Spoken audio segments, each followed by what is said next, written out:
So you are ambassadors, male and female. Hello. Welcome. Bienvenue, merci de nous rejoindre. Et ce sont donc Marie-Cécile Tardieu, So Marie-Cécile Tardieu, Harley Davis, Birgitta Finnander, and Laurent Fullana joining us. Hello. Welcome. Mrs. Tardieu, you're the General Director of Business France Invest. Business France helps guiding foreign companies when they want to set up business in France. So we are here in a very attractive part of the French territory. Could you tell us about the challenges that these foreign investors face when they come to France? Hello, everyone. Well, one figure, 31 decisions are made by foreign investors to invest in France every week. So the challenge is to stay in Europe, to remain the #1 destination for foreign investment in Europe, as we've been in 2019 and 2020. So what we do is that we make contact with foreign investors, with all our contacts throughout the world. We have more than 5,000 contacts each year, and we bring them to this territory. And that's major when we look at the contribution of foreign companies in terms of jobs, in terms of investments, in terms of local development. So we have a beautiful market in France, which opens its doors to Europe. We have a highly qualified labor force, which is something very attractive for foreign investors. And beyond these structural factors that can explain our attractiveness, we also have pro-business laws and measures that are a real asset for foreign investors. And in these last 2 years, which imposed a drastic change on the global stage, we had the management of the COVID crisis that allowed maintaining France's attractiveness and the economic conditions for French and foreign companies. And then we have a specific plan at the moment, because that's an answer to the considerable challenges that we're faced with today. And I'm talking about the climate change challenge. And with this plan called France 2030, we have the ability to move from innovation to production. So this challenge of attractiveness is to bring foreign investors to France to help us and to contribute to this transition.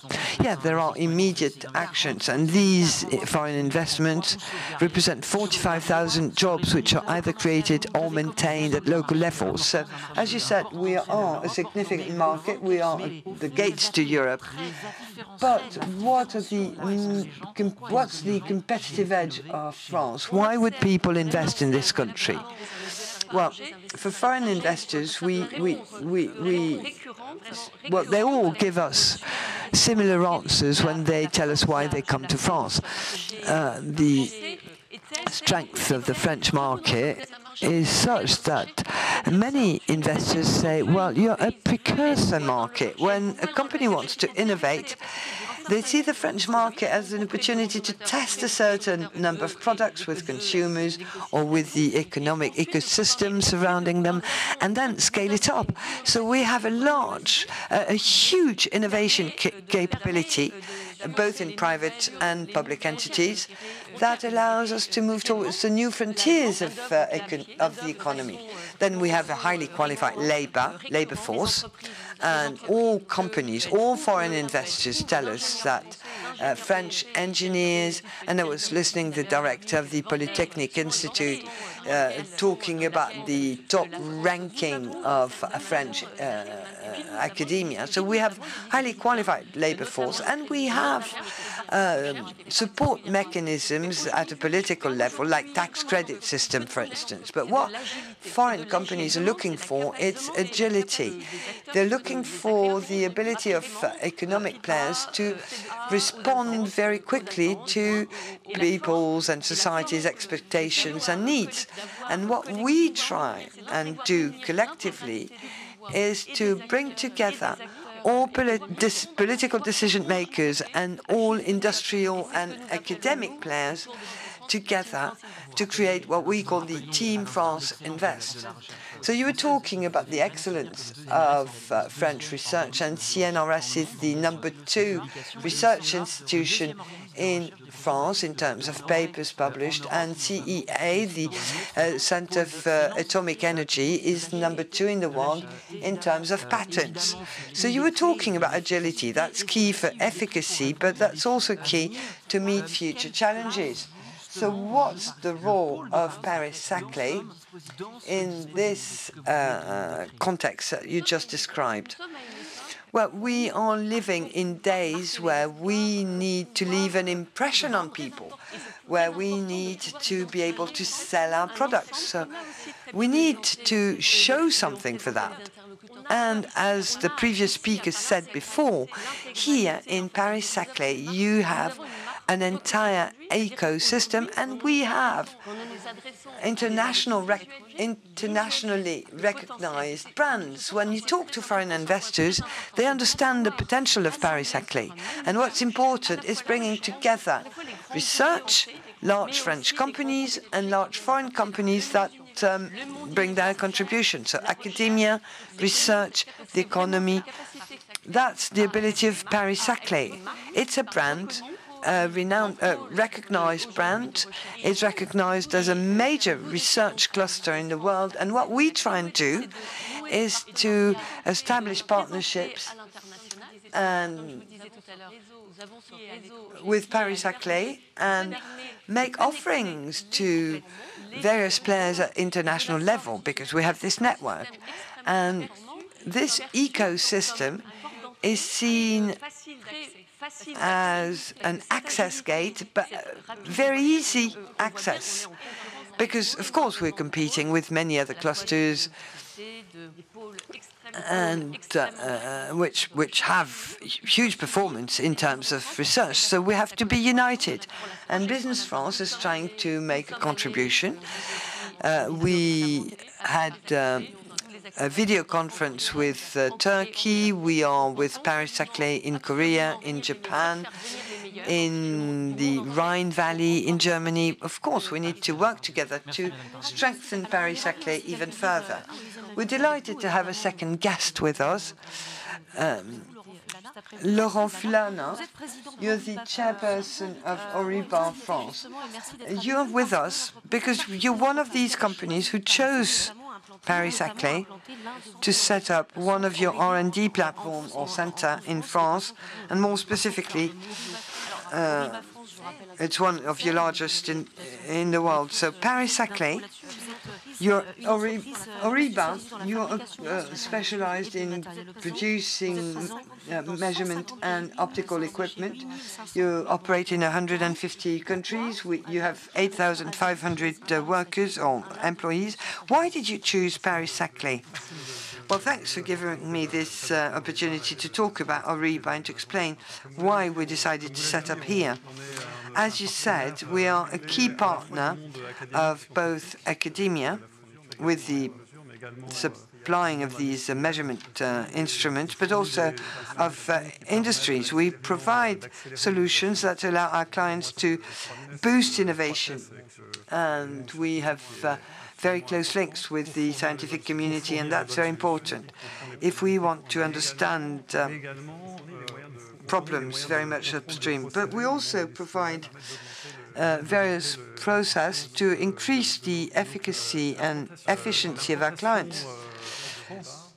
Horiba decided to set up business in France that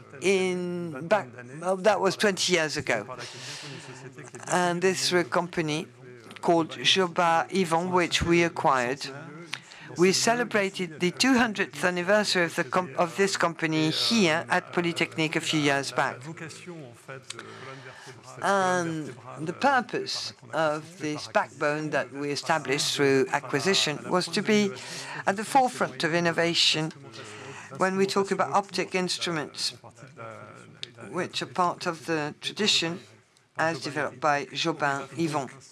So Horiba is a cluster of excellence, and we develop 12 key technologies for the group, and what we produce, and then we export from France, and we serve various strategic markets.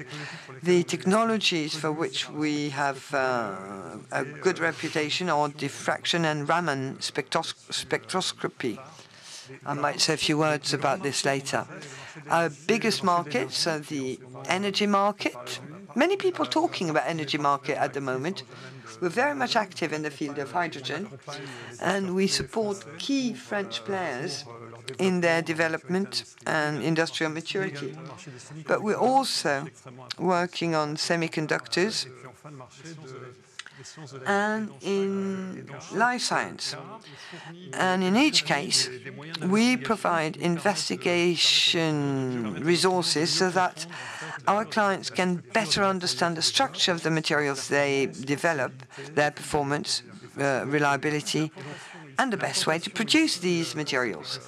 The decision to set up business here in this ecosystem meet three of our requirements. First, to work with academia. For instance, we work with Gérard Moreau, who won the Nobel Prize for Physics in 2018, and we provided him with diffraction networks, which were crucial for his Nobel Prize. So these academic partnerships, we have quite a few. We are shareholder of VVF, and we have partnerships with the C2L laboratory. So that's very important. Then we are close to the industry. Thales and others are present on this target market of life science, high-power physics, semiconductors, etc. So it's important for us to be close to them. So we have to be close geographically speaking. And then we need to recruit talent. And last year, here in Palaiseau, we recruited more than 30 interns. So we have this proximity with education institutions, and education institutions present here are of international quality. So that's an asset. And all this shows you that it was obvious for us to be here. Last but not least, something that we've been developing over the last few years is open innovation. We try and see outside, to look outside the box to identify innovation. And Horiba is sitting between academia and industry. We can scale up prototypes designed in small laboratories when these laboratories don't have the means to make their prototypes, to scale up their prototypes. Okay, so you help them, and this scaling up can't be achieved by small laboratories. Okay, we understood that, Laurent Fullana. Coming to Saclay when you're a company, that's not for free. It's a commitment. So you invested 10 million euros more as compared to your first investment. Why 10 more million? Why that? Well, it so happens that this investment was done to cement and pursue our leadership in diffraction, our network. I mentioned of that a moment ago. And this is a key technology, not only for Horiba France, but Horiba Group as a whole. We're a bit different. But, you know, it's very important to continue our manufacturing means being based in France to cement our leadership in that particular area of technology. So just to round off then on what you're saying, which is very interesting, basically it equates to teams here that are working in Saclay on day in, day out. That's right, in the Greater Paris area, in the Paris-Saclay area, 250 people. We've got 100 or so jobs available in the hydrogen and the semiconductor field. There's a huge momentum, fueled, by the way, by the government and some, or various apparatus, if you will, or schemes, initiatives. It makes France a very appealing area. We talked about it earlier on. I'd like to promote France within the group, within the Horiba group. France does have recognized qualities, and particularly recognized within our company. All right, then, well, we're talking about those strengths, and with our next speaker who is English speaking, so we're going to be switching into English. Harley Davis, you are the Harley Davis, vous êtes vice-président responsable de l'automatisation, and you chose Paris-Saclay as the location of IBM biggest R&D center. It's bigger than the ones you have at Sophia Antipolis, Montpellier, and Pornichet. You have 200 researchers that work here daily. What do they focus on? So, first of all, let me say a little bit about IBM, because I think we're one of the biggest IT companies in the world. We're kind of known sometimes for ThinkPads, which we don't do anymore, and maybe cash registers.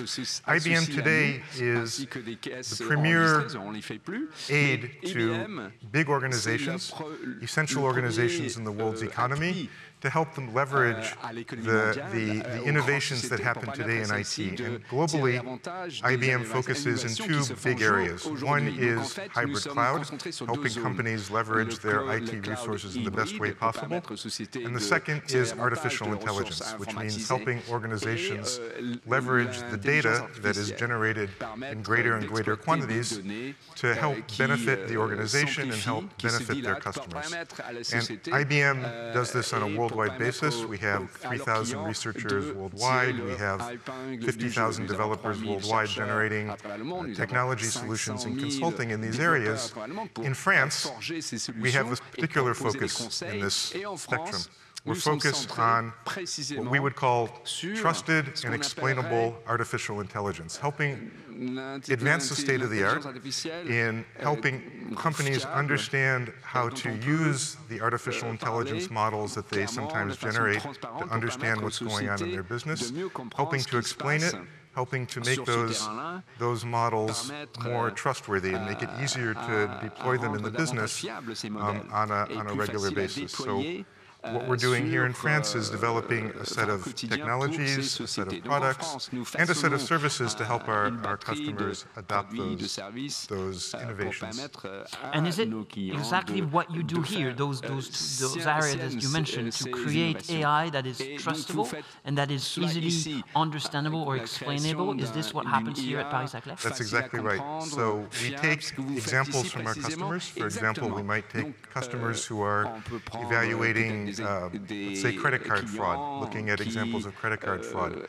They want to understand why these models that they create using their data are successful or unsuccessful in ways that their analysts and their customers can understand. So we're creating new techniques to do that kind of project, and that's exactly what we're doing here on the Plateau de Saclay. And why here? What made you choose Paris-Saclay for specifically that type of research? So this was a pretty straightforward decision. We had an ambition a few years ago to create a new type of interaction with our customers and with the ecosystem at large. We wanted to create a co-innovation center which included the entire innovation value chain, starting from fundamental research in basic techniques.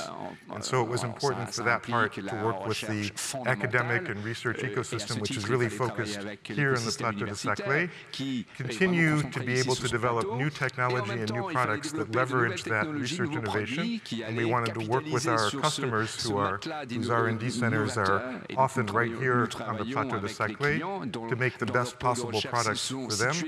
And we wanted to engage in innovative consulting projects, services engagements with those customers as well. We wanted to put those things together, and it was clear that here in the Plateau de Saclay, we had access to the talent, we had access to the academic and research ecosystem, Université de Paris-Saclay, Institut de l'étude scientifique, among many others, and our customer base as well. So this was a straightforward choice. There was, I'd say, another reason as well, which is for IBM, it's really important to think to the future. We are a company that's been around for well over 100 years. We've been in France for over 100 years. And it's clear that the future of our society, of the problems that are facing the society, goes through technology innovation and technology leadership. So being able to be here on the Plateau de Saclay, we're able to work more closely with universities and schools to help plan a more cooperative way of teaching, getting more talent into the talent pool, helping to create greater diversity in the next generation of people who are going to help solve the problems that are so important, whether they're environmental or others. That is one of the topics that we will address today. Thank you very much, Mr. Davis. Hearing you speak French, though, I have a sense that we could have done this in French. Il n'y a pas de souci. Ah bah voilà, j'en étais sûr. Ça fait presque 30 ans que je suis en France. I've been in France for the last 30 years, so I could have done it in French, that's true. Thanks very much. Merci à vous. Et puis, enfin, mais c'est pas la dernière grande personnalité de l'estrade. France for France at Ericsson. I guess everybody knows Ericsson, of course, but let me just remind you that Ericsson is a global telecom player, especially for equipment.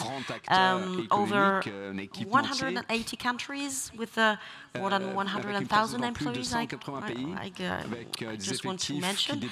You have based your R&D center, one of them, here in Paris-Saclay in 2020.